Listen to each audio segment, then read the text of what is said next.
పరిత్రాణాయ సాధూనాం, నన్ను నమ్ముకున్నటువంటి మహాభక్తులు ఎలుగెత్తి పిలిస్తే నేను పరుగు పరుగున వచ్చేస్తానయ్యా అన్నాడు. అందుకే భాగవతంలో యథార్థానికి నరసింహావతారం వచ్చింది హిరణ్యకశిపుని సంహారం కోసం రాలేదు. చాలామంది హిరణ్యకశిప సంహారం కోసం ప్రహ్లాదావతారం వచ్చింది అనుకుంటూ ఉంటారు, కానీ అందుకు రాలేదు. ఎందుకు వచ్చింది అంటే ప్రహ్లాదుడి మాట నిజం చేయడానికి వచ్చింది. తండ్రి పిలిచి అడిగాడు, ఉన్నాడు ఉన్నాడు అంటున్నావు కదా, ఎక్కడున్నాడు విష్ణు అని అడిగాడు. ఇందుకలడందులేడని సందేహము వలదు చక్రి సర్వోపగతండు, ఎందెందు వెదకి చూచిన అందందే కలడు దానవగ్రని వింటే అన్నాడు. హిరణ్యకశిపుడు అంటాడు, ఎందును లేడు లేడనుచు దైత్యుండు తర్జింప, శ్రీనరసింహకృతి దాల్చనచ్యుతుడు నానాజంగమస్థావరోత్కర గర్భంబుల అన్ని దేశముల ఉద్దండ ప్రభావంబునన్ అన్నారు పోతన గారు. అంతటా ఉన్నాడంటున్నాడు ప్రహ్లాదుడు, ఎక్కడా లేడంటున్నాడు హిరణ్యకశిపుడు. అంతటా ఉన్నాడు అన్నప్పుడు హిరణ్యకశిపుడు ఇలా వేలు చూపించి ఏదో దాని దగ్గర ఆపి ఇక్కడ ఉన్నాడా అంటాడు. అక్కడి నుంచి రావాలి. ఎక్కడి నుంచి రమ్మంటాడో తెలియదు కాబట్టి బ్రహ్మాండమంతా నరసింహావతారం అయిపోయింది. ఎక్కడ వేలాగితే అక్కడి నుంచి బయటికి రావడానికి. ఎందుకు? నానాజంగమ స్థావరోత్కర గర్భంబుల అన్ని దేశముల ఉద్దండ ప్రభావంబునం నిండాడు. ఎందుకు అంటే భక్తుడి మాట నిలబెట్టడానికి. పరిత్రాణాయ సాధూనాం అందుకొస్తాడు. ప్రధాన కారణం భూదేవి యొక్క పిలుపు. అందుకని ఈశ్వర మీరు మత్స్యాదిభిరవతారై అవతారవతావత సదా వసుధాం, భూమి పిలిస్తే రక్షణ కొరకు వస్తూ ఉంటారు.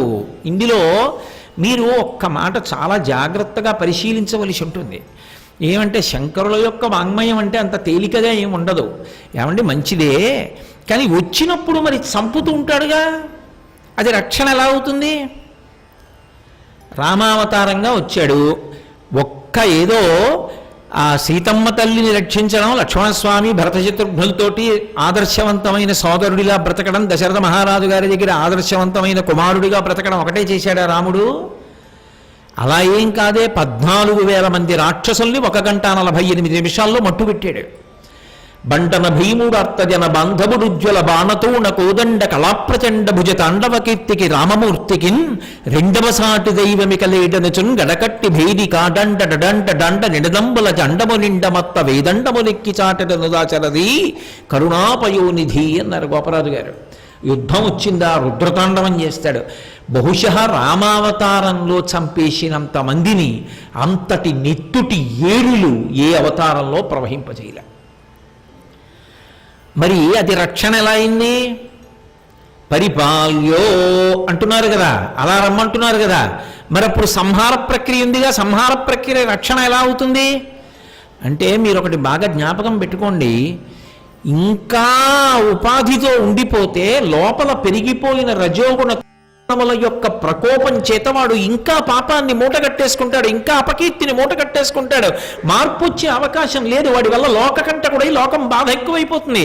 ఇప్పటికే బాధ పడకూడని వాళ్ళు బాధపడిపోతున్నారు ఋషుల దగ్గర నుంచి అందరూ.